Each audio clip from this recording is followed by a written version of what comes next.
Bem-vindos a mais uma entrevista produzida pela Imunoliga. Para quem não sabe, a Imunoliga é uma liga acadêmica que tem como objetivo ampliar a gama de conhecimentos na área de imunologia médica e fomentar a divulgação científica para toda a comunidade.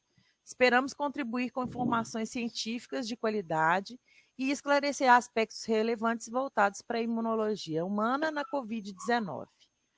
Hoje entrevistaremos o professor Daniel Mansur. Ele possui graduação em Ciências Biológicas pela UFMG, é doutor em Ciências Biológicas, com ênfase em Virologia pela Federal também, de Minas Gerais. Fez pós-doutorado no Imperial College de Londres, tendo como principal interesse sensores de DNA na imunidade inata e o estudo da evasão do sistema imune pelo vírus Vaccinia. Foi pós-doutorado no Departamento de Bioquímica e Imunologia da UFMG. Ele pesquisou as interações entre patógeno e hospedeiro na infecção por dengue. Atualmente é professor de imunologia no Departamento de Microbiologia, Imunologia e Parasitologia da Universidade Federal de Santa Catarina. Tem como principal área de atuação a imunidade de célula intrínseca e a interação vírus-hospedeiro. Boa tarde, professor Daniel. Tudo bem, gente? É um prazer recebê-lo aqui com a gente. Nós vamos começar com uma pergunta que é uma das maiores questões da imunologia da Covid. Ela refere-se às principais diferenças antigênicas entre o SARS-CoV-1 e o SARS-CoV-2. Porque muitas suposições, até com o vírus também da MERS, né? Muitas suposições foram criadas com base na semelhança entre esses vírus, né? Entretanto, a gente tem visto muitas diferenças, né? E um estudo recente, publicado na Cell, mostrou que a neutralização cruzada do novo coronavírus pelos anticorpos dos pacientes que tiveram infecção por SARS é baixa. A neutralização cruzada, não a reação cruzada, né? Quais são as principais diferenças entre esses vírus? Bom, então, eu acho que é importante a gente pensar que a grande maioria começar pensando que a grande maioria do que a gente sabe do SARS-CoV-2, né, o vírus que causa a Covid-19, a gente usou bastante como base o nosso conhecimento por outros coronavírus. Então, basicamente, tudo que a gente faz, a gente vai tentar fazer comparativamente entre esses vírus. E, de fato, desde aspectos clínicos até algumas diferenças biológicas na biologia do vírus, eles são, de fato, diferentes. Então, por exemplo, antigenicamente, parece que existe uma similaridade relativamente alta entre os SARS e os corona. Além desse paper da Cell Reports que você citou, tem um paper do grupo do Alessandro Setti na Cell agora, mostrando que, apesar de, além dessa reatividade cruzada dos anticorpos, você tem relativamente muita reatividade cruzada de células T também.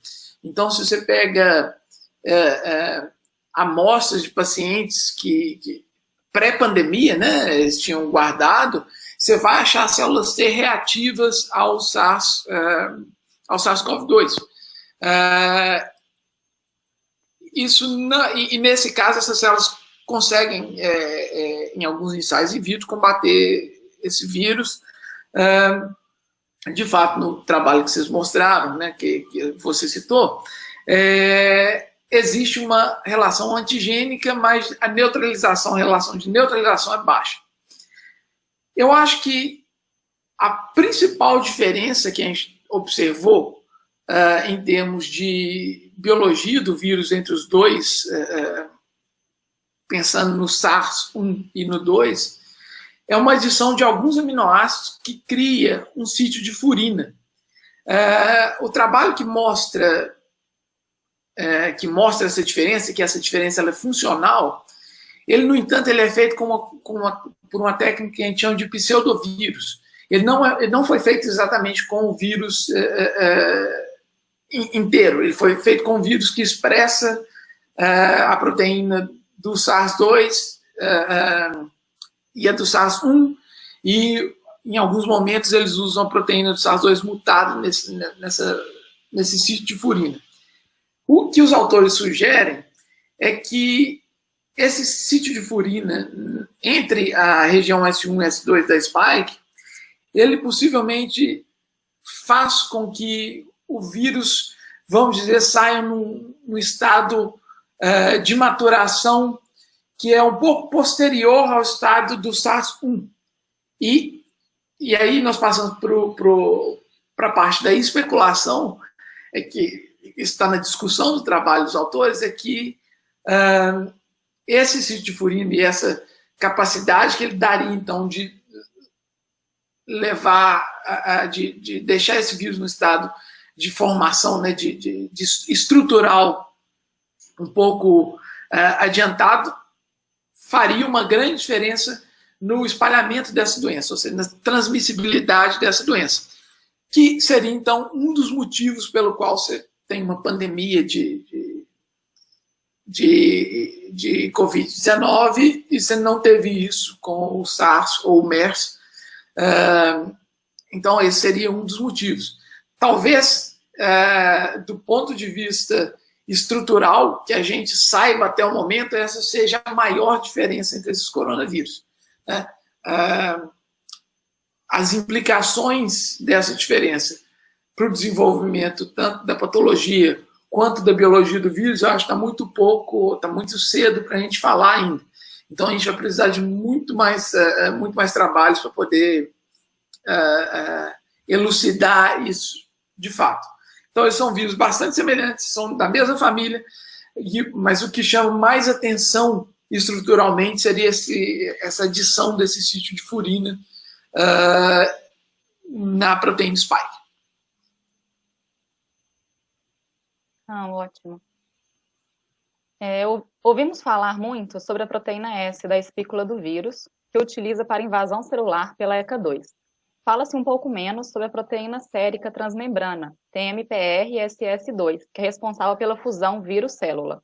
Poderia nos falar um pouco sobre esse processo de fixação e penetração do vírus na célula e como se dá a ação de fármacos nesses processos? Sim, é interessante lembrar aqui, e isso a gente aprendeu também muito de outros vírus,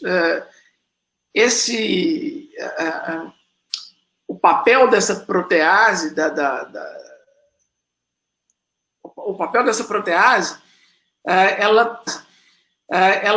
ele está diretamente ligado à fusão do vírus na célula. Então, você pode imaginar, e para dengue é muito parecido, tá? E depois, na frente, eu sei que a gente vai discutir a heparina, e também são assuntos que estão todos muito interligados. A primeira coisa que um vírus tem que fazer quando ele entra no organismo é achar uma célula-alvo. Tá? Uma célula-alvo é uma célula que ele consegue infectar e ter uma infecção produtiva. Então, o SARS-CoV-2, ele usa a ECA2, né, em português, para poder ancorar. Então, a proteína spike, ela encontra, né, o domínio de ligação ao receptor, encontra a ECA2 e você tem um primeiro vamos dizer assim, um ancoramento do vírus na célula. Essa não é a conformação da proteína que permite a fusão do vírus na célula. Então, para poder jogar o material, o ácido nucleico dentro da célula, o vírus tem que abrir a estrutura dele, tem que abrir o capsídeo, tem que abrir as membranas, tem que ter um processo de fusão. E o peptídeo de fusão, ele é relativamente ele é escondido dentro da estrutura da spike. E vocês podem imaginar que um vírus que tem o peptídeo de fusão absolutamente exposto desde o começo, ele vai entrar em qualquer célula, muitas vezes num processo de maturação que ele não está pronto ainda. Então, durante o processo evolutivo, vários vírus necessitam de proteínas, normalmente celulares, que fazem com que essa mudança, com que haja uma mudança conformacional da proteína e que, então, essa proteína permita que haja a fusão. Normalmente, então, com a exposição de um peptídeo, que é chamado de peptídeo de fusão, que vai fazer com que a membrana do envelope do vírus e a membrana da célula se fundam para esse ácido nucleico poder entrar dentro da célula.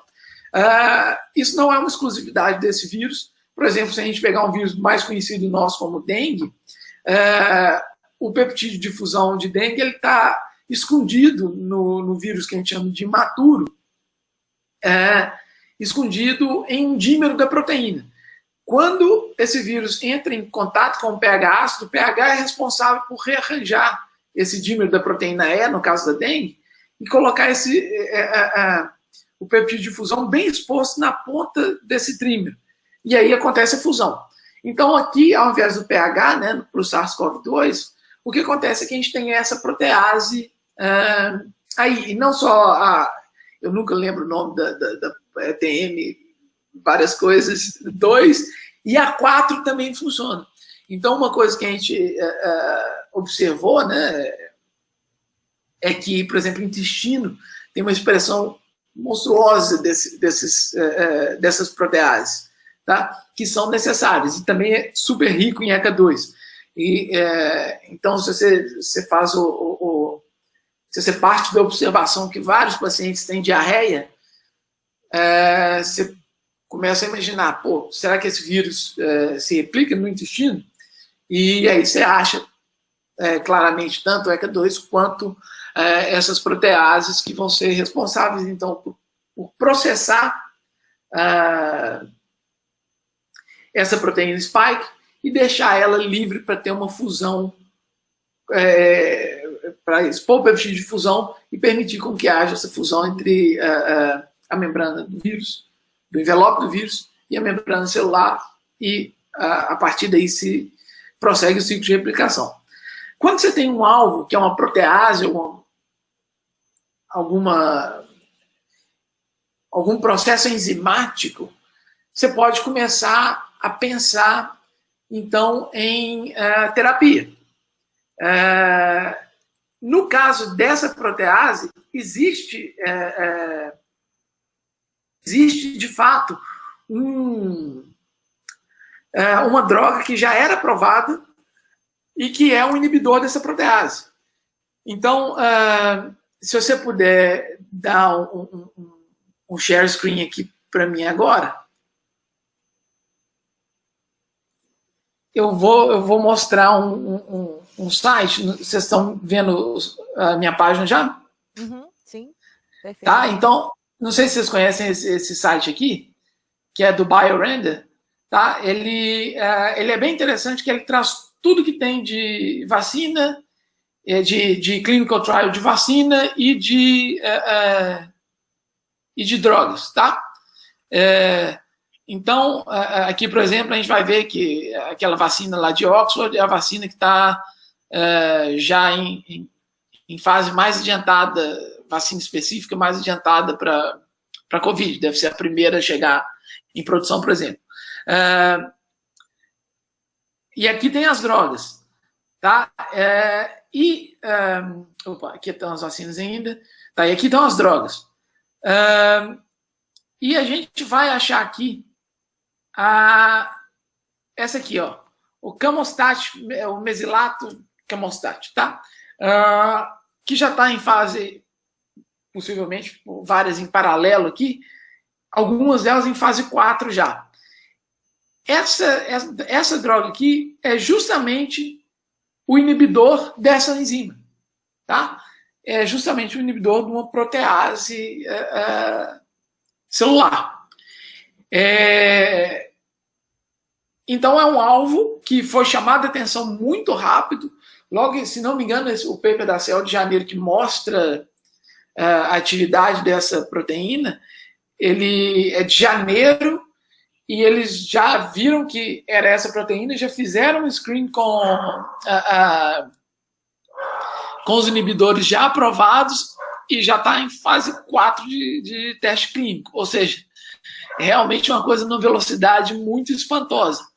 Que já era aprovada no Japão, né, o Calmostat? Isso, já era uma droga aprovada. Então,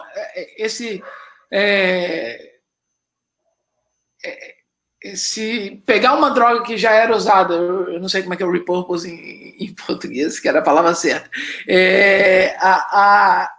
se pegar uma droga que tinha efeito em alguma outra coisa e apropriar ela para a Covid, é a melhor coisa que a gente pode fazer nesse momento, enquanto drogas mais específicas não são descobertas, né? Tem algumas coisas já, mas é muito mais fácil você saber que tem uma droga que já é segura, etc., para poder usar. Então está aqui uma descoberta que aconteceu em janeiro, já está em clinical trial, fase 4 em final de maio, né? O que é muito, muito impressionante mesmo. Se quiser voltar para a minha tela, aí já pode ser.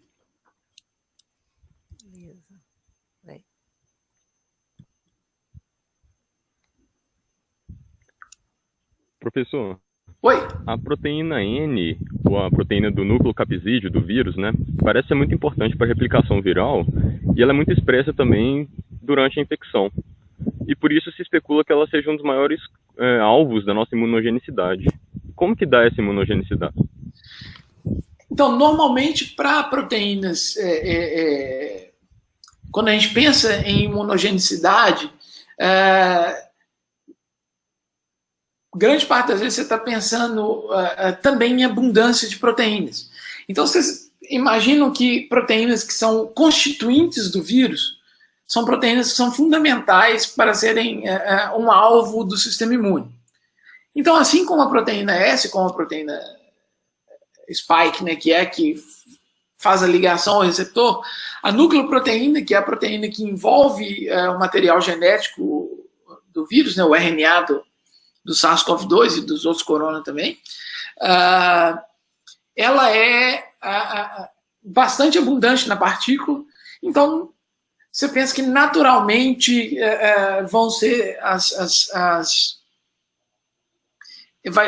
será uma das proteínas que vai estar mais exposta e, por consequência, você vai ter... por consequência dessa exposição, você vai ter uma grande porção da resposta imune voltada contra essa proteína.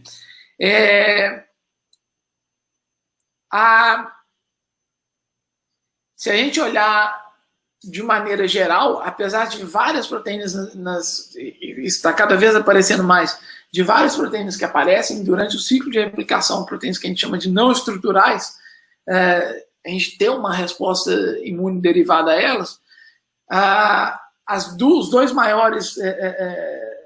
proteínas mais antigênicas do vírus são duas das proteínas estruturais, a spike e a nucleoproteína. Uma ressalva, talvez, para o público mais geral, na imunologia, muitas vezes as pessoas têm a impressão que anticorpo é necessariamente igual a cura, né? É como você lida com a infecção, mas tem muita coisa, célula T muito importante. Então, uma proteína que não está exposta na superfície do vírus, ela vai gerar uma resposta de células T, vai gerar também, obviamente, anticorpos, mas não existe aquela efetividade de neutralização que a gente pensa quando a gente pensa na S, por exemplo. Então, anticorpos terapêuticos, transfusão de sangue de pacientes de plasma de paciente convalescente, né? A gente está buscando aí uma resposta mais pronta, né? Uma resposta que, em teoria, até o momento, acredito que vai mudar algumas coisas nisso, mas é uma resposta passiva. Então, a N não serviria muito para isso, né, em termos de terapia. No entanto, ela vai ser fundamental, tenho certeza, para o desenvolvimento das respostas celulares, tá? A ativação de células T. E eu acho que isso acompanha bem o que a gente vê em outros vírus. Você tem uma grande parte da resposta imune focada em proteínas estruturais, né, que compõem o capsídeo viral.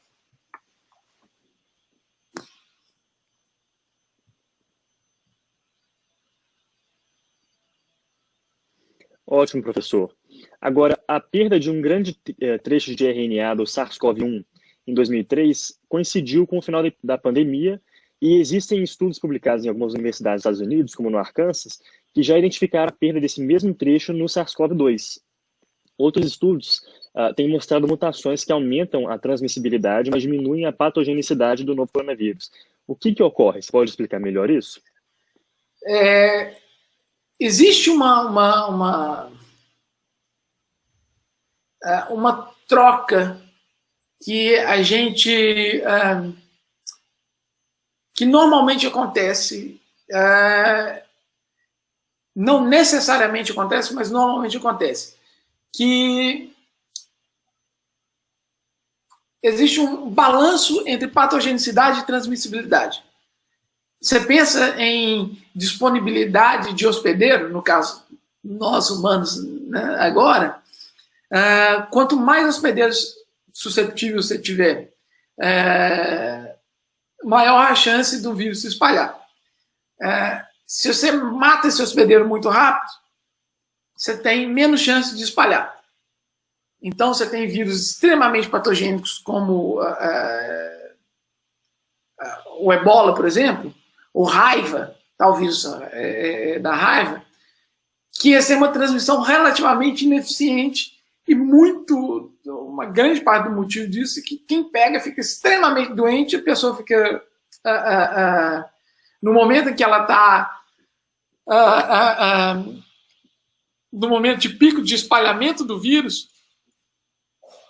ela já está muito doente, então a disponibilidade dela para poder transmitir doença é baixa. Então você tem muitas vezes você tem uma correlação aí que é uma coisa que é inversamente proporcional. Quanto mais você consegue espalhar, menos patogênico. Uma coisa, por exemplo, que um caso desse que fica muito claro, há quase uns 10 anos agora, dois grupos de pesquisadores eles fizeram ciclos de evolução não exatamente direcionado, mas ciclos de evolução em furões, com vírus da gripe aviária, tá? Uma influenza H5N1. O H5N1 ele mata muito, tá? Taxa de letalidade altíssima. No entanto, ele transmite muito pouco. Muito parecido com a ideia do SARS-CoV-1, né? do SARS lá do começo dos anos 2000. E o que esse pessoal fez? Eles forçaram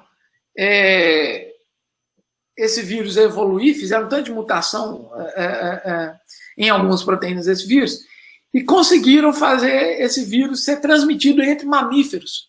Ou seja, se antes ele estava pulando de ave para mamífero, e aí tinha uma patogenicidade altíssima, e aí os hospedeiros, grande parte morria, e terminava o ciclo do vírus ali. Então, por isso que a gente não teve uma pandemia de H5N1, em teoria. Esses caras fizeram as mutações de ponto, e os dois grupos independentes mostraram que quando você consegue ter a transmissão entre os furões, né, que é um dos modelos de transmissão de influenza, a patogenicidade cai. Tá? Então, esse trade-off, nessa troca, ela não é exclusivo de corona. Então, a gente tem muitos exemplos assim espalhados em todo o universo viral, assim, em todo o universo de patógenos, na verdade.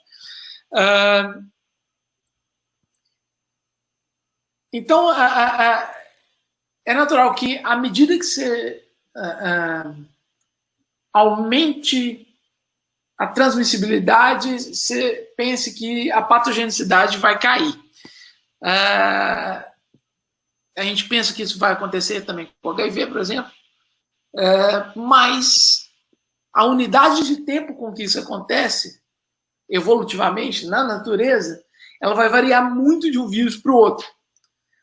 Para HIV, eu lembro que eu conversei isso com a Françoise Barré-Sinoussi, né, que ganhou o Nobel da descoberta do HIV, e ela estava achando que para isso acontecer para o HIV, por exemplo, ia demorar 50 mil anos. Tá? Então, o tempo para essas coisas acontecerem não é constante. Pode ser rápido, caso aconteça uma deleção dessa aí, ou pode demorar milhares e milhares de anos. Então, não é uma coisa que a gente poderia contar com ela. Beleza. Falei pra caramba disso sem abordar o SARS direito, né?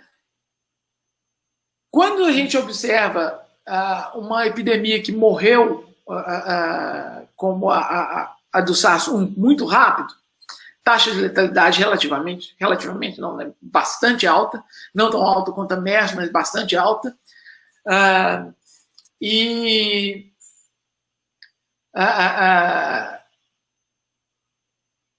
grande parte dos pacientes era sintomático, né? Pelo que a gente sabe, a pessoa ficava doente, muito doente, quando pegava o SARS-1.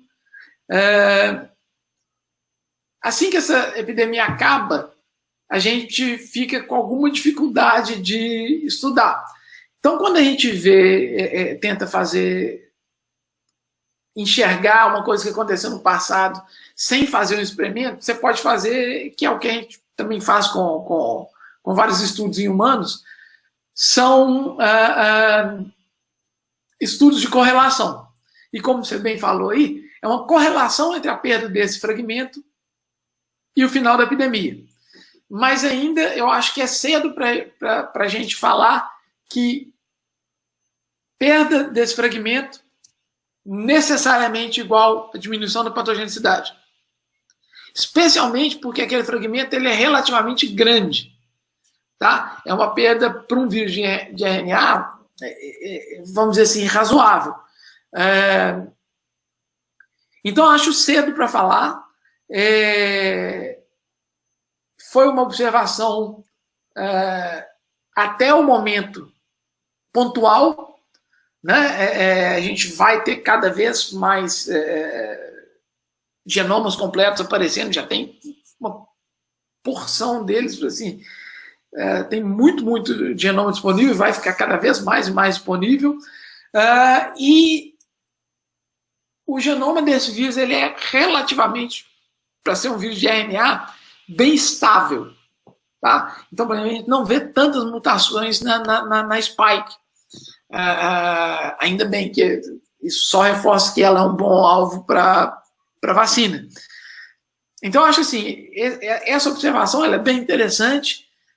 Aconteceu com outros SARS também, mas ela correlacionou lá com o fim da epidemia, lá nos anos 2000, mas a gente não tem uma evidência que eu acho que é extremamente forte, igual no caso de influenza, que eu contei lá no começo da resposta, para falar deleção igual a diminuição de transmissão. Mesmo porque a gente não tem um modelo animal muito bom para o SARS-CoV-2 ainda. Então, eu acho que é uma observação interessante, mas que a gente tem que ficar de olho para ver se essa vai ser uma mutação que vai ficar prevalente na população à medida que a gente sequencia novos genomas, ou se aconteceu ali e foi uma questão de organização do genoma, perdeu e foi uma eventualidade, aquilo não vai ser um vírus que vai se propagar tanto. Então, eu acho que é uma observação interessante, mas o significado dela a gente vai ter que aguardar cenas dos próximos capítulos aí.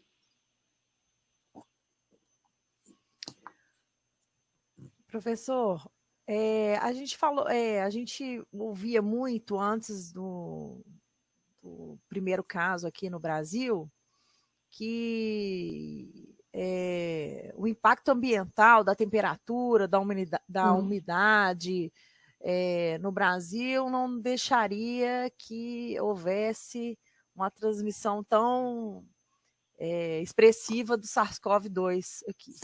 E ainda tem, vamos dizer, muitas pessoas falando sobre essa questão da temperatura e umidade ainda como sendo relevantes, né? A gente também viu estudos mostrando que o vírus poderia ser transmitido por fragmentos, microfragmentos do pó, da poluição. Então, gostaria que você falasse um pouquinho sobre o impacto ambiental na transmissão do SARS-CoV-2. Sim, isso é um tema bem interessante. De fato, eu lembro quando a epidemia estourou na Europa, né, aquela coisa que a gente estava vendo, que estava vindo para cá e tal, a universidade montou uma comissão de pessoas que lidaria com esse assunto, e uma das pessoas que estava na comissão era um cara do meu departamento, que era daí do UFMG e mudou para cá. E eu lembro, estou falando isso porque eu lembro claramente dele falando numa reunião de departamento, assim, olha, nós não sabemos como que esse vírus vai se comportar num clima tropical. E nesse momento estavam saindo alguns reports da China, de Hong Kong, que relacionavam essa questão do aumento da temperatura e umidade com uma diminuição da transmissão desse vírus. E é claro, é aquela coisa, né? A gente estava esperando que isso pudesse ajudar, mas esperança não é uma coisa que combina muito com ciência, né? Tipo, depois que você tem esperança, você tem que ter a humildade de voltar atrás se você estiver errado. E eu acho que os dados no Brasil agora, eles são uma demonstração bem firme de que, na verdade, não faz tanta diferença assim. Se você vê taxas de transmissão, por exemplo, no Amazonas, que é um lugar que quase não tem variação de temperatura anual, e tem uma umidade do ar altíssima, e você pegar lugares que são mais secos e tem a temperatura alta também, então você tem combinação temperatura alta e umidade, você tem combinação temperatura alta e seco, como é o caso do Nordeste, e a transmissão do vírus continua extremamente eficiente. É claro que o argumento, a pergunta,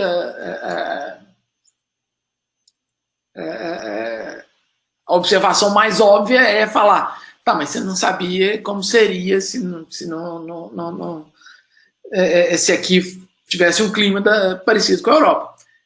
Verdade, mas vamos dizer assim, então, que se existe algum efeito de temperatura e umidade, esse efeito não é suficiente para bloquear a transmissão do vírus. Pode diminuir a efetividade, pode, eu não quero nem pensar como é que estaria aqui se não tivesse... se esse efeito não fosse ainda pior, né? Se de fato esse vírus não sofre nenhuma influência desses fatores. A questão da poluição é interessante que a primeira vez que eu ouvi falar disso foi no trabalho que vocês me mandaram, que é uma observação, né, também de correlação entre, na Espanha ou na Itália, né, se não me engano, entre as áreas extremamente poluídas e áreas menos poluídas e transmissão. Essa é uma observação interessante e a gente tenta colocar isso em perspectiva aqui no Brasil também. E, por exemplo, Florianópolis é uma cidade que está relativamente bem, especialmente se você compara a São Paulo. Florianópolis é menos poluída que São Paulo. Mas grande parte da poluição são nós que causamos. Então, também é muito natural você achar que o lugar mais poluído é um lugar que tem muita gente. E muita gente aglomerar gente em transporte público, por exemplo, metrô, você vai pegar as grandes capitais do mundo, aí, Nova York, São Paulo é uma delas, Londres, Paris, são cidades que sofreram muito com a transmissão do vírus, e são cidades que são relativamente poluídas, sim, mas também tem, junto a isso, tem quase que necessariamente uma correlação entre a poluição e a quantidade de gente de uma metrópole, né? E me parece, nesse momento, que a disponibilidade de hospedeiro, ou seja, a quantidade de gente no mesmo local, tendo necessariamente que dividir o mesmo espaço, é fundamental. Mais talvez que a poluição. Não sei se vocês estão, como é que vocês estão acompanhando em Nova York, o Andrew Cuomo estava frequentemente mostrando bastante dado, né, o governador de Nova York, e ele falou uma coisa que, assim, Nova York funcionando, é impossível você pedir distanciamento social. Não existe distanciamento social em Nova York. Não tem espaço para ter distanciamento social, sabe? Londres é a mesma coisa, São Paulo é igual também, Rio de Janeiro. Cara, não tem espaço para ter distanciamento social seguro. Aqui em Florianópolis tem, relativamente. BH não é uma cidade também muito populosa, por exemplo, né? Tem bastante gente, mas, por exemplo, o transporte de massa em BH é quase 100% feito por ônibus. No metrô, que é aquela coisa necessariamente fechada, grande parte do tempo, que coloca um tanto de gente junto. Então, assim, eu acho que a poluição vai ter uma correlação, mas tem muito fator confundidor aí na coisa. Se a temperatura e umidade fazem diferença, eu realmente não queria ver como que estaria aqui se aqui tivesse outro clima, porque se faz diferença, não segurou muito a nossa onda aqui, né? Infelizmente. Verdade. Vamos falar agora um pouquinho sobre os testes, professor. Na Coreia do Sul, muitos PCRs detectaram a presença do vírus após a infecção por Covid-19. Posteriormente, foram classificados como falsos positivos. O teste não detecta se o vírus está inativo ou não, apenas a presença dele. O mesmo não pode estar acontecendo nas detecções feitas nos equipamentos urbanos, nos esgotos, por exemplo. Como é que é a importância desses testes e esses falsos positivos? Então, assim, um dos maiores problemas, talvez no diagnóstico, no caso do PCR, ele é focado, e você está certa, tem o RNA viral ali, então só significa que o teste só mostra o que o teste pode falar, né? Um teste positivo para RNA de coronavírus só significa que o RNA do coronavírus estava ali, não significa que a pessoa está com Covid-19, né? São coisas bem distintas.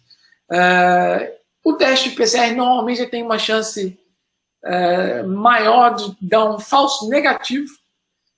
Se você, por exemplo, teve uma amostra, um swab mal coletado, e aí aquela pessoa tem o vírus e você não está achando, então a gente teve casos de pessoas que falaram, está curado, mandado para casa porque o PCR deu negativo, isso aconteceu na China, no Japão, se não me engano, com mais frequência, e de repente a pessoa volta e está positivo de novo. Aí É claro que quando isso acontece, a gente gela, né? Se você imaginar que uma pessoa acabou de sair de 3 semanas de UTI e ela pode pegar de novo a doença e falar, puxa vida, né? Daqui vai ser zarado, assim.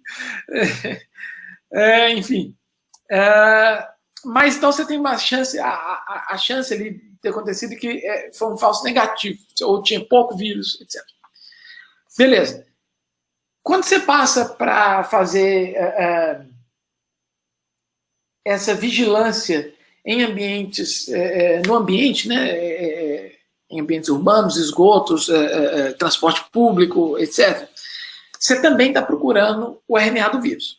De fato, o RNA não é necessariamente uma indicação de que ali o vírus está infeccioso. Por exemplo, tem um paper bem interessante do pessoal da Alemanha, é um paper na Nature que era alguma coisa como aspectos virológicos da infecção. E o que eles fizeram nesse paper foi acompanhar um tanto de paciente, tirando basicamente todas as amostras que eles conseguiam desse paciente, procurando o genoma viral e tentando isolar vírus replicativo. E aí você acha RNA do vírus do sangue, você acha RNA do vírus nas fezes, mas você não acha vírus infeccioso nesses locais. Pode ser que isso venha mudar, pode ser que a gente não tenha a técnica necessária para fazer isso. Então, transmissão fecal-oral parece que não é uma coisa tão relevante nesse momento, tá? Beleza. No entanto, quando você tem a capacidade de fazer um monitoramento de coisas como esgoto, por exemplo, você tem a capacidade de dar uma olhada, vamos dizer assim, um pouco mais populacional do que individual num local, num determinado local. Então, por exemplo, se você monitora uma rede de esgoto que está saindo de um prédio, tá? E ali se achou genoma do SARS-CoV-2, não interessa muito se aquele genoma está, quer dizer, interessa se está infeccioso ou não, mas ao que tudo indica não está. Mas o grande fato aqui é que alguém está fazendo o shedding, né? Está fazendo a liberação desse vírus para esse esgoto. Significa que alguém está infectado naquele determinado local que está levando aquilo para o esgoto. Então, tem alguns trabalhos interessantes saindo agora. Se você monitora esgoto, por exemplo, você consegue prever, não é exatamente prever, mas você consegue adiantar. Se não me engano, os autores falam que até 2 semanas de onde é que vai ter um pico de infecção. Porque você está detectando uma coisa muito sensível, não significa que está infeccioso, mas significa que alguém está liberando esse vírus, ou esse RNA que seja. Tá? Então, monitorar esses locais urbanos, esgotos, é uma estratégia de monitoramento, né, de vigilância sanitária, que pode trazer alguns resultados interessantes para o controle da epidemia. Ninguém quer ficar trancado em casa para sempre. Pode ter certeza que todo mundo quer levar uma vida normal, o mais próximo do normal possível, o mais rápido possível. E a gente vai ter que começar a usar essas estratégias mais pontuais e impactantes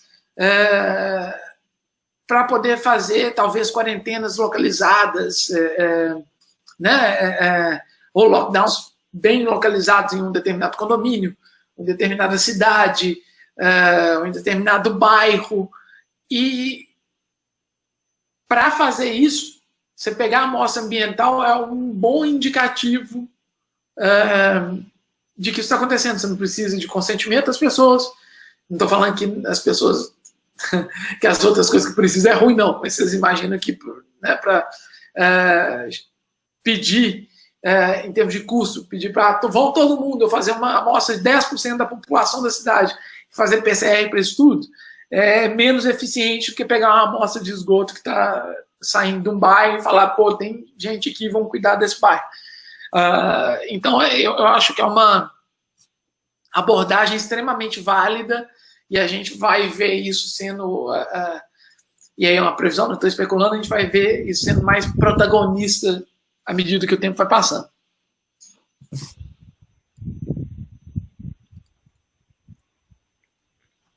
Professor, voltando agora um pouco para o tema da imunologia, o que já se sabe sobre as estratégias que o vírus usa para evadir a nossa resposta imune? Legal, então vamos, se vocês puderem dividir a tela de novo aí. Me fala quando estiver dividindo. Está dividindo. Está dividindo? Beleza? Então, ó, eu vou só para vocês verem aqui, isso aqui é acho que é dessa semana da Kiki Wazaki, lá de Yale. Don't quote me on that, mas não é uma revisão exatamente boa, não, mas tem uma figurinha legal aqui para a gente mostrar. A maioria das coisas que a gente sabe de evasão do sistema imune vem especialmente do SARS-1 e do MERS, tá?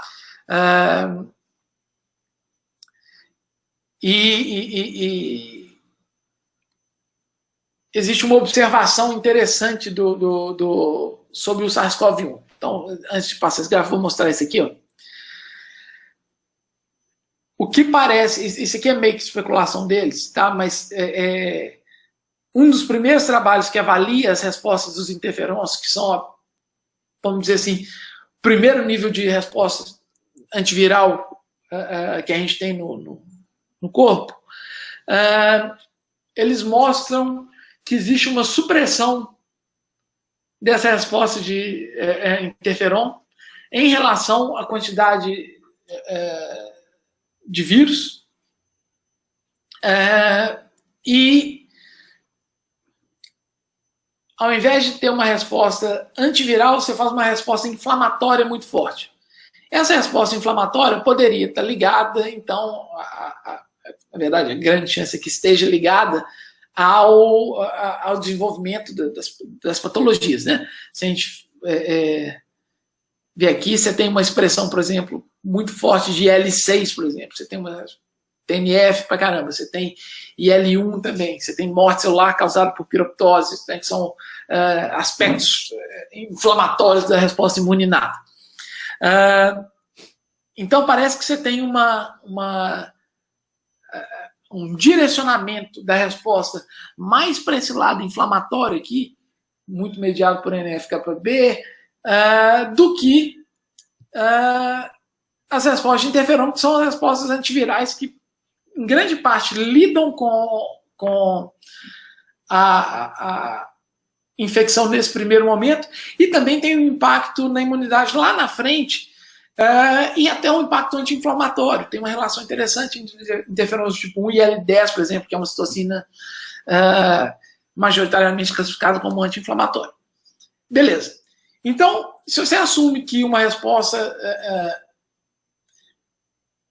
contra um vírus, ela vai ser, em grande parte, dada por esses interferons do tipo 1 e tipo 3, que é o que está mostrado aqui nessa figura, quando você olha para o SARS-2 e vê que essa resposta não está acontecendo, que você tem um direcionamento da resposta para um braço mais pró-inflamatório, você deve assumir, ou existe pelo menos uma possibilidade forte de que o vírus está evadindo esse sistema. E é aqui que entram várias proteínas virais. Então, a maior parte do nosso conhecimento está relacionado tanto ao SARS-CoV-1, né, quanto ao MERS e algumas coisas dos outros corona. Tá? Então, a gente tem uma porção de proteínas virais que ativamente inibem a resposta imune. Então, se a gente pensar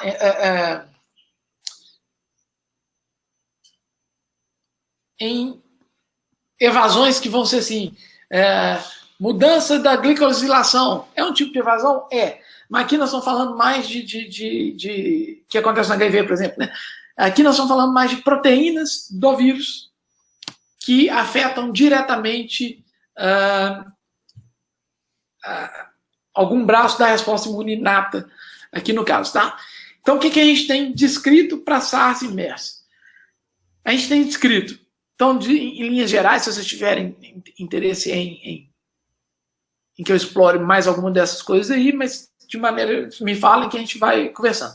Mas, de maneira geral, esse vírus, então, ele é capaz tanto de inibir a percepção do corpo através de inibir o que a gente chama de receptores de padrão molecular, no caso aqui TLRs e esses receptores citoplasmáticos de RNA.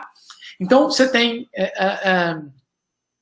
proteínas que fazem isso diretamente, como bloqueando a ação dos receptores, como você tem também proteínas, e aí isso é bastante comum em vários vírus, que fazem, não sei se dá para ver aqui, deixa eu tentar aumentar aqui, tem uma bolinha aqui, né? Esse aqui está representando um cap.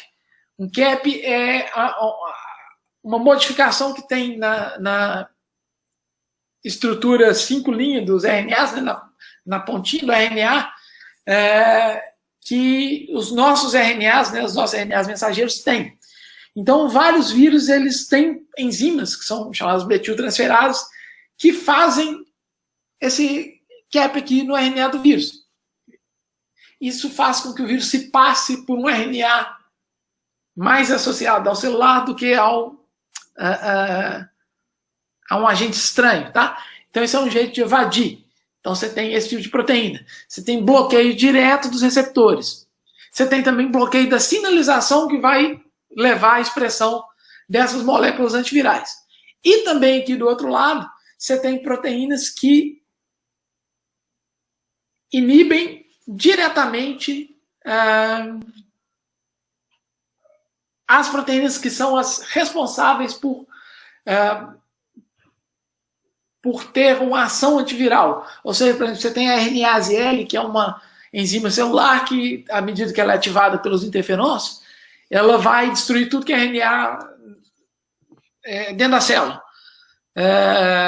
Então, se aí separa a transcrição, isso impede a infecção. Então, você tem proteínas desses vírus que agem diretamente aqui.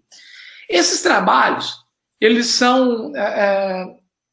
eu tenho certeza que vão aparecer vários em breve, tentando ver isso aqui com o SARS-CoV-2, mas são trabalhos que, para a gente chegar no mecanismo profundo da coisa, né, de como que acontece essa inibição aqui versus como que acontece essa inibição aqui, são coisas que vão demorar talvez um pouco mais de tempo.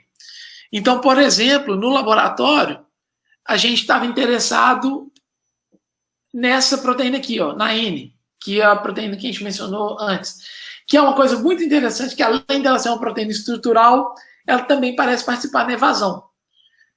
Nossos resultados, até o momento, talvez essa semana a gente vai ter alguma coisa mais definitiva, mostra que isso aqui não é o caso para SARS-CoV-2.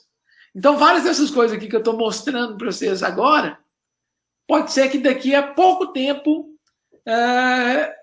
a gente venha falar que isso é assim no SARS-1 e no MERS, mas não é assim no SARS-CoV-2. Então, resumindo, a evasão existe com certeza, a gente tem evidência disso, especialmente se a gente olhar nesse viés inflamatório versus viés antiviral, indica que existe ativamente uma repressão da resposta imune antiviral, o que é frequente nos vírus, tá? Não é uma exclusividade dos corona, não, né? A grande maioria dos vírus tem algum tipo de estratégia mais ou menos eficiente para fazer isso, mas tudo que a gente sabe que são as possibilidades ainda estão muito vinculados aos outros vírus e a gente vai aprender de fato como que essas coisas acontecem daqui para frente. Podem parar de dividir a tela aí. Professor, vamos para a última pergunta, então. Na sua opinião, qual que seria o legado dessa pandemia para o estudo de imunologia e virologia de um modo geral? Boa pergunta, muito difícil. Fazer um exercício de futurologia aqui agora, né? Mas eu acho que tem algumas coisas que são bastante importantes. A primeira delas é investimento público em ciência básica é absolutamente fundamental. Eu acho que, e eu vou me explicar por que público e por que ciência básica, tá? A gente tinha um tanto de candidato vacinal para o SARS-1 que não foram para frente porque o financiamento acabou. Por que acabou? Porque a epidemia acabou. O reflexo imediato disso é que nós não temos nenhuma vacina pronta para coronavírus. Então, todos os testes de será que é seguro, será que causa tal resposta X, causa tal resposta Y, qual que é a proteína que a gente tem que usar, e aí poder usar o SARS de base, ele foi ela não pode acontecer como deveria. Porque acabou o interesse. E eu entendo perfeitamente uma empresa farmacêutica que tem a capacidade de desenvolver vacinas e tal, não tem interesse em desenvolver uma vacina e deixar ela guardada lá. Talvez as pessoas mudem isso agora, mas... então, grande parte dos desenvolvimentos das vacinas acontecem nas universidades. Tá? Essas fases iniciais. E, grande maioria das vezes, o financiamento para isso acontecer ele é público. Então, a gente tem que dar uma... Eu acho que ficou clara a importância disso agora. Então, isso é um tipo de legado. O mais imediato de todos, né, que vocês estão vendo, é que a vacina que está mais na frente de todas é a vacina de Oxford, porque justamente eles tinham uma vacina experimental contra MERS. Então eles trocaram a spike da MERS, colocaram a do SARS-CoV-2 e essa é a vacina. Eles fizeram a vacina em algumas semanas. Né? Só porque já tinha base antes. Mas teve que ir para a segurança, teve que passar por vários ensaios, simplesmente porque a gente não tinha antes. Né? Então isso eu acho que é uma coisa que eu acho que a população em geral entendeu mais. Eu acho que as pessoas viram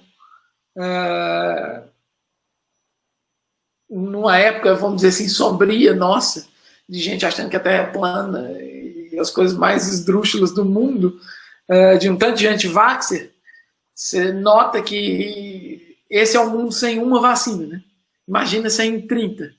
O R0 de sarampo chega a 15. Ou seja, uma pessoa pode infectar 15 outras. A desse aqui a gente imagina que seja entre 3 e 4. Então vocês imaginam se a população não estiver preparada, o que acontece? Né? E a gente tem uma vacina. Então eu acho que isso foi importante do ponto de vista social. Do ponto de vista nosso, como pesquisador em virologia ou imunologia, eu acho que uma coisa que a gente tem sempre tentado chamar atenção, é uma coisa que o meu grupo aqui, não só eu, mas os outros professores com que eu divido o laboratório, todo mundo trabalha com doença humana. E doença particularmente humana. O que eu quero dizer com particularmente humana? Dengue não tem um modelo animal bom. Tuberculose, que é outra coisa que a gente trabalha no laboratório, não tem um modelo animal bom. E do mesmo jeito, SARS-CoV-2 não tem um modelo animal bom. Então não tem todos os reagentes que a gente tem para trabalhar com camundongo, com tudo, que poderia ter acelerado assim, ainda mais do que a gente viu. Não tem. Muito por causa da ligação do receptor ou por outros motivos. Isso, para mim, significa uma coisa. Gente, doença de humano tem que ser estudada ou tem que ter um foco em humano. Vejam que eu não estou falando em nenhum momento para a gente fazer necessariamente experimentação em humano. Tá? Mas a gente tem que Se o objetivo da pesquisa é levar a entender como que acontece em relação a uma doença humana, estuda em humano. Várias coisas podem ser estudadas em modelos animais, tá? Não estou falando que não devam, não. Várias. Quanto mais fundamental a pergunta, mais conservada a biologia por trás disso, mais você pode usar algum tipo de animal. Mas quando você tem o interesse por exemplo, uma doença, o aparecimento de um sintoma, frequentemente a gente viu que isso não é feito em outras espécies, que a gente tem que aprender a pensar em humano. Por último, eu acho que uma coisa que está ficando bem aparente, que é derivada disso que eu falei aqui, vocês estão acompanhando possivelmente o debate que está tendo, que é um debate primariamente ético, de fazer desafio em humano, né, para acelerar o processo de desenvolvimento das vacinas. E, apesar do debate ser ético, que cientificamente funcionaria, vamos dizer assim, né, é uma coisa que eu acho que a gente vai ter vai ter que obrigatoriamente pensar, porque a gente não sabe de onde vem, a gente está tentando saber, mas a gente não sabe, não tem como prever de onde vai vir a próxima pandemia. E esse é o terceiro coronavírus que emerge em 20 anos. O mais que causou mais desastre de todos, sem dúvida nenhuma. E vai acontecer de novo. Não imaginem que nós vamos ficar livres por muito tempo. Então, nós temos que ter uma resposta. A resposta tem que ser global, tem que ser de todo mundo, porque à medida que nós estamos falando de coronavírus, mas à medida que, por exemplo, você pega um vírus que transmite e fica mais tempo disponível no ambiente, por exemplo, ou um vírus que migra com um animal, por exemplo, como a ave, como o West Nile, a resposta tem que ser global, porque essas coisas não respeitam fronteira. Não tem Brasil, não tem Estados Unidos, não tem Inglaterra, não tem Rússia, não tem China, não tem nada, é mundo, né? Então a resposta tem que ser global.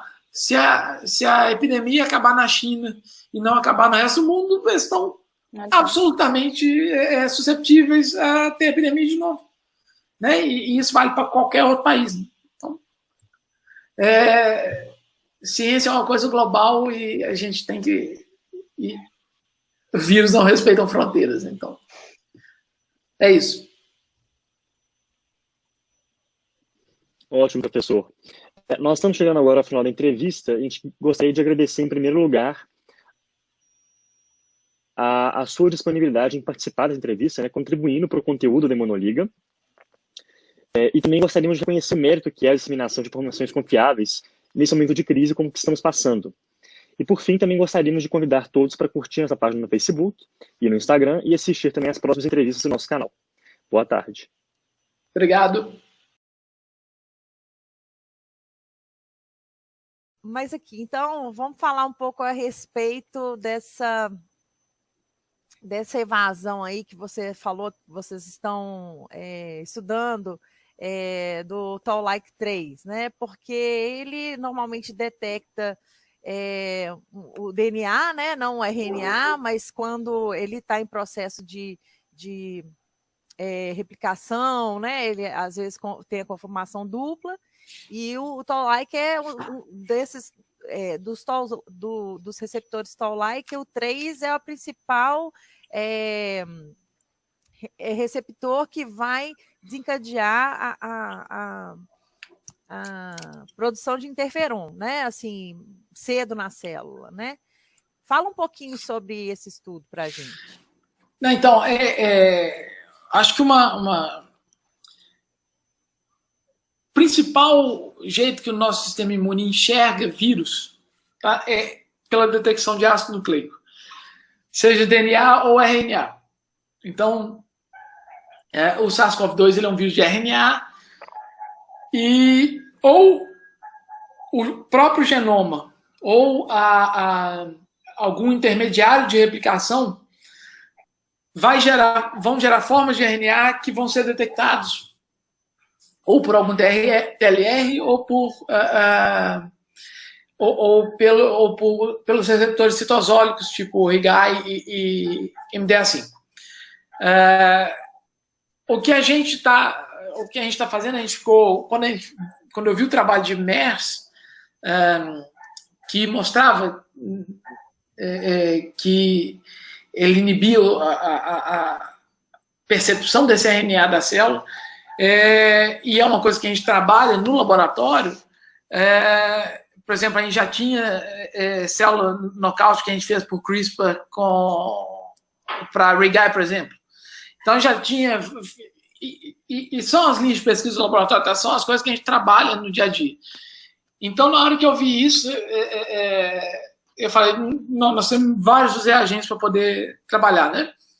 E aí o Nathan Krogan, que é um cara lá da Universidade de São Francisco, eles publicaram, eles postaram no bioRxiv um trabalho mostrando a interação entre todas as proteínas do vírus com as proteínas celulares. Tá? Então, eles fizeram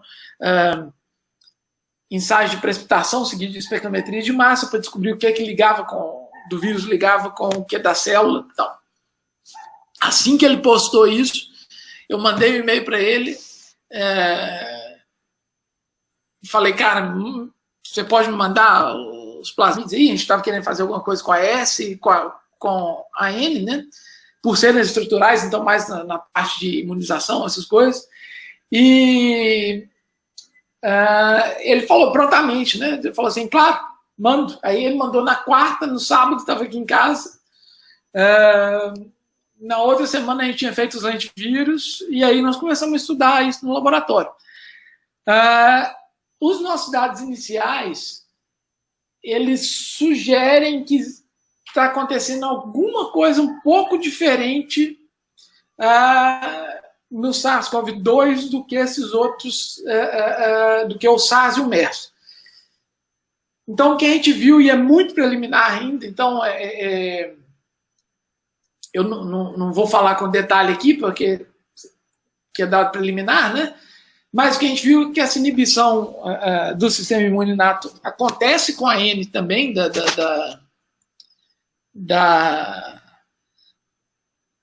do SARS-CoV-2, mas ela acontece possivelmente por um mecanismo diferente e inibindo uma outra coisa e não diretamente no receptor, como foi mostrado anteriormente. Então, assim, tem muito caminho pela frente ainda, mas eu acho que tem uma coisa interessante aí, que a gente assume que vai ser igual, né? Você vê todas as revisões aí mostrando que... Só que uma coisa é uma coisa, outra coisa é outra coisa. Né? SARS-CoV-1 é SARS-CoV-1 e o 2 é o 2. E o fenótipo está aí, né? Para mostrar que é diferente. Não, joia.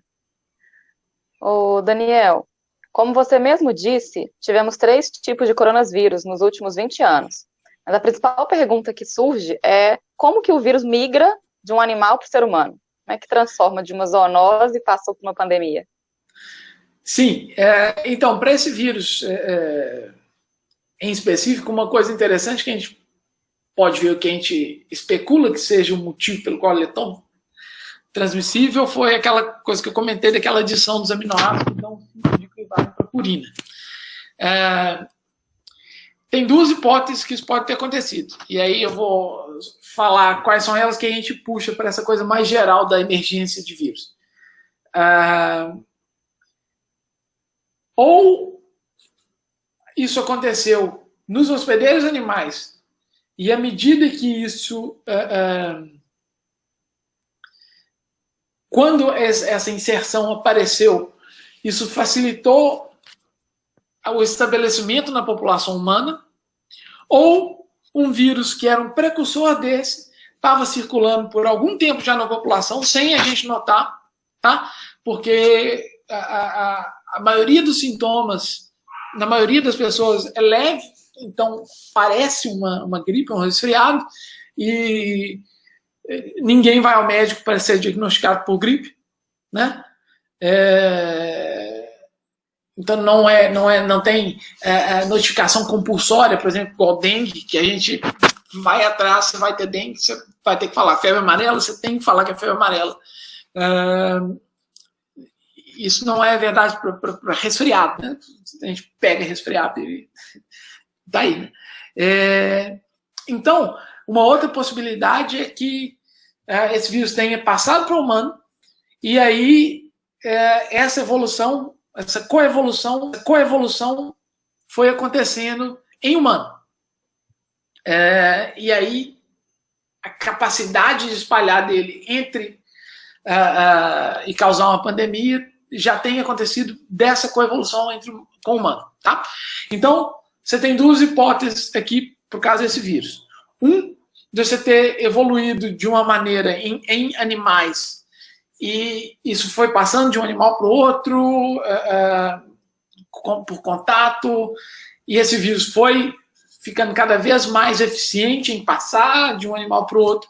E aí, acidentalmente, nós encontramos esse vírus e ele já estava pronto para causar o que ele causou, tá? O que ele está causando, né, na verdade.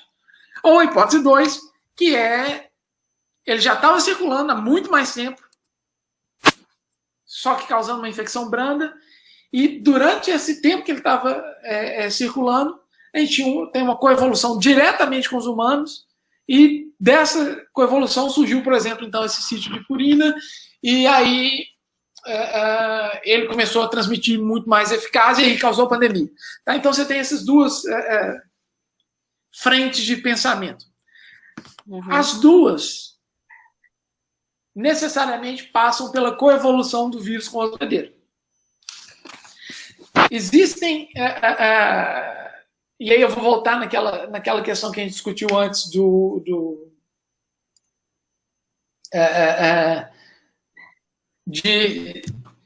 humano ser humano e não ser camundongo, né? De estudar doença humana em doença humana.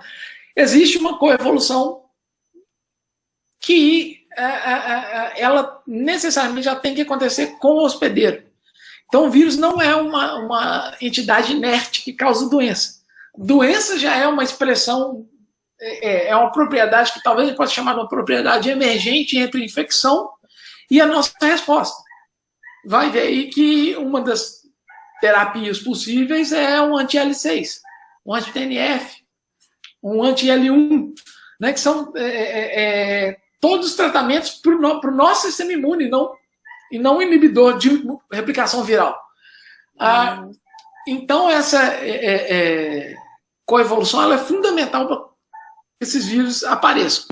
Então, normalmente os vírus têm que passar por alguns estágios. É tentar fazer a infecção mais silenciosa possível, e isso a gente tem tanto esses mecanismos de evasão diretos, então, entre cada espécie, quanto mais conservado for o seu mecanismo, mais fácil você consegue, não precisa adaptar isso para vários hospedeiros. Ou seja, por exemplo, NF-κB, a via de NF-κB, né, que leva a produção de citocinas pró-inflamatórias, por exemplo, ela é muito conservada, muito conservada em mamífero, então, tipo assim, é quase 100% igual. Então, se você tem um vírus que consegue evadir de um pangolim, a chance dele conseguir evadir de um humano também é alta, por essa via ser extremamente conservada. Outras coisas, nem tanto. Tá? Então, a gente sabe que, por exemplo, a percepção de DNA, né, não é o caso desse vírus até o momento, mas em camundongo, por exemplo, que é super próximo da gente, e humano é completamente diferente. Então, evadir no camundongo, no roedor, por exemplo, não significa evadir em humano. Então, aí a gente tem que jogar com essas hipóteses e ver, mas é fruto de uma coevolução. Então, você pode... um dos jeitos é transmitir bem e transmitir de maneira mais silenciosa possível. A outra coisa que você tem que fazer dependendo da distância filogenética entre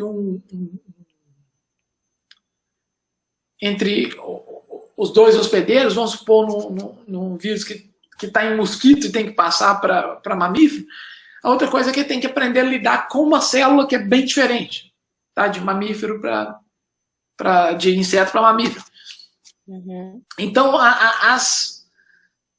vamos dizer assim, esses pulos que vocês me perguntaram, normalmente, quanto mais próximo a espécie e maior contato entre elas, maior a chance de ter esse pulo. Tá? Então, receita para a pandemia é desmatar, chegar perto de animal silvestre e muita gente junto. No caso, é basicamente tudo que tinha na China. Né? Contrabando de pangolim, contato com morcego e um punhado de gente junto. Aí vai acontecer, e não só uma vez. E vai ter aqui também. Tá? A Amazônia, a gente tem, né, como ciência, de maneira geral, tem uma porção de vírus isolado da Amazônia. Isolado de sentinela, isolado de gente, que só não causaram até agora uma pandemia. Mas é assim, quanto maior o contato que a gente tem com animal silvestre, maior a chance de acontecer, e não é sendo pessimista, tá? Não quero ser pessimista, mas vai acontecer. Vai acontecer. Esses saltos acontecem com frequência. Dengue, a gente acha que conseguiu fazer esse pulo 4 vezes. Né? Esse salto de primata não humano para humano, cada um dos dengue 1, 2, 3, 4, a gente acha que foram emergências diferentes. Né? Você veio um vírus que era parecido, aí veio outro que era muito parecido com esse, conseguiu fazer a mesma coisa 4 vezes. 4 vezes recentemente. Né? E dengue infecta em torno de 400 milhões de pessoas por ano. Né? A gente tem visto que alguns estudos até mostrando enoxaparina, heparina de baixo peso molecular. Funcionando como atrativo para o vírus, né? Como simulando às vezes a ECA2, né? Às vezes em várias situações ela fazendo um bloqueio extracelular, né, do vírus. Fala um pouquinho para a gente. Então, se a gente pegar na nossa conversa lá da proteína spike e depois da protease, que tem que fazer aquela clivagem para poder entrar, para vários vírus, o primeiro estágio de entrada na célula é grudar com estruturas que estão na parte de fora da célula, como se fosse uma cola, que não é tão específica. Então, não é uma interação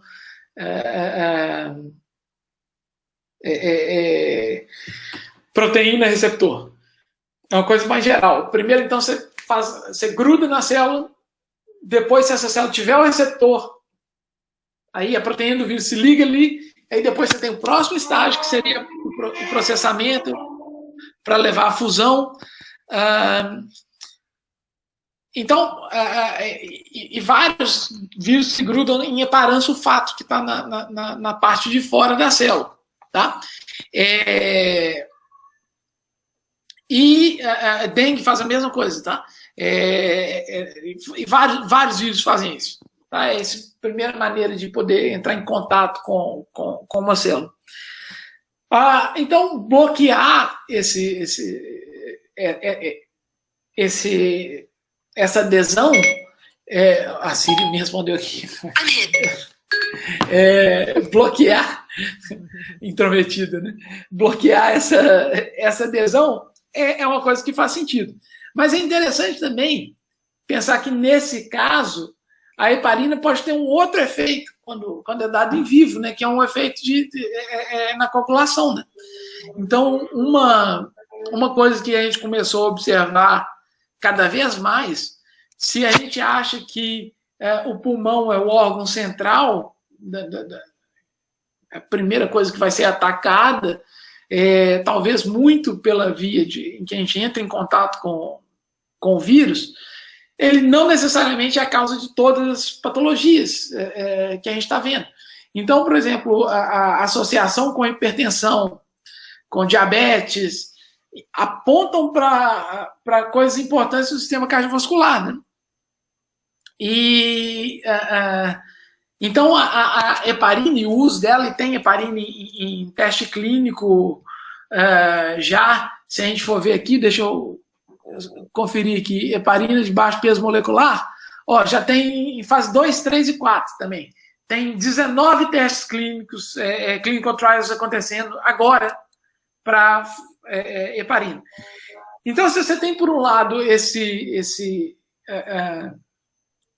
essa parte que inibiria a entrada do vírus na célula, você tem também, por outro, essa interação com o sistema cardiovascular, que a heparina pode ter um efeito aí, não necessariamente na entrada do vírus na célula, né? E mostrar em humano, em vivo, qual o efeito da droga, além do que acontece em cultura de célula, que é o que a gente tem até o momento, né? É muito difícil, né? Não vou falar impossível, porque nunca diga nunca, né? Mas é muito difícil de falar.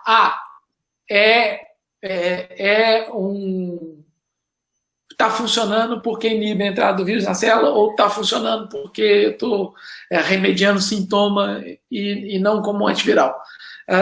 Mas eu acho que em breve a gente vai ter